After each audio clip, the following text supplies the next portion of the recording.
So but Crowley Lake then, getting back to where we're talking about, there in the Owens Valley, kind of emulates this in a smaller scale. Crowley Lake there's always been a good brown trout fishery in the Owens River since probably the early 1900s. Brown trout themselves, however, are not native. They're native to Europe. They were brought in just for fishing purposes. Into California. But in what time period? In what time period? Late 1800s, early 1900s. And California still plants brown trout in certain areas, which is okay to me as long as they're not jeopardizing the existence of the native fishes there. Now, what about brook trout? They're also introduced from the East Coast. And rainbow trout? Rainbow are not. In the Owens Valley, there are 4 native fishes, none of which are game fishes. Rainbow trout are native to the Pacific Coast because they evolved from steelhead. I see. There used to be steelhead right in Strawberry Creek, right here on campus. Yeah. There was a hatchery. So rainbow trout are native to California, but not to the east side of the Sierra. Right. And then brook trout are native from to the East Coast, the east, pretty much. And brown trout from Europe. Yeah. But they're also very popular for fishermen. So Crowley Lake, then, the dam on Crowley Lake, it's an earth-fill dam, was completed in the early 1940s as part of their overall project to run power, part of their overall hydroelectric project, really. For the L.A. L.A., but also to help regulate their aqueduct, bringing water to L.A. It filled during World War II, and I think spilled for the first one, spill levels, something like right after the war, I think late 1945, early 1946. And does it have a multitude of streams that feed into it? The main one being the Owens River. That's the big one. And then also Convict Creek, I'm not sure, McGee Creek, Hilton Creek. All of the inlet streams come off the east slope of the Sierra. Okay. Entering the lake, I think Crowley Lake, the elevation was something a little less than 7,000 feet. But it provides a great power drop. And all of these streams, of course, add to the power system there. Well, okay, so here's this big reservoir. And back then, with my department, to be honest and to be fair to them, here's this great reservoir here. We should plant trout in there. And so they did. And the trout... And they planted what kind? Rainbow, mainly. And they just grew like mad, which is typical of a new reservoir. When a reservoir floods rather shallow land, the initial productivity of aquatic organisms is very high. So we found right away that the fish we planted in Crowley Lake were just outstanding from the game standpoint. People would come out with these great big darn rainbow trout. Brown trout did something of the same.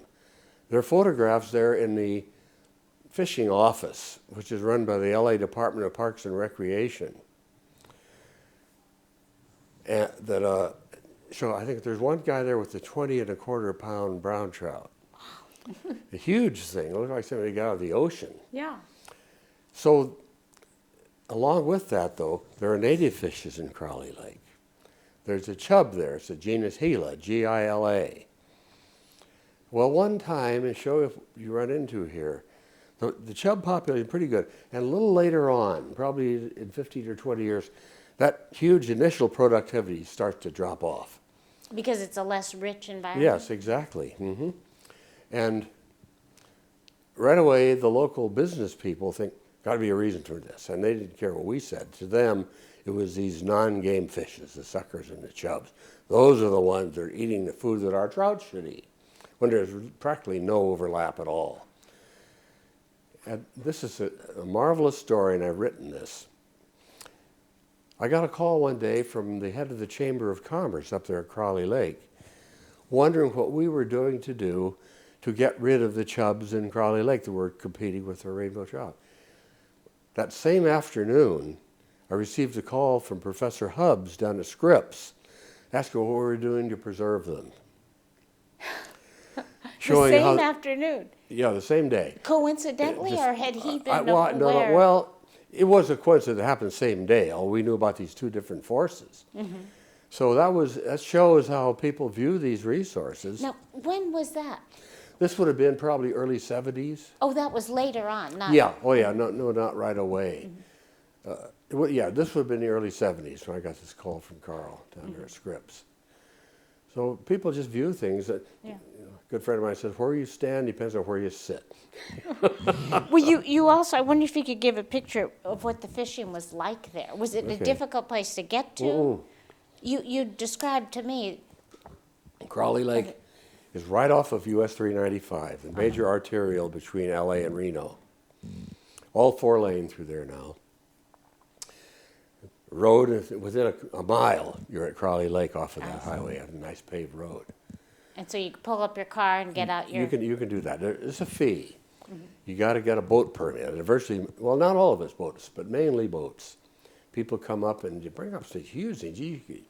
You could go to Hawaii without batting an eye on one of those things, without getting seasick. Or enormous boats from Santa Monica.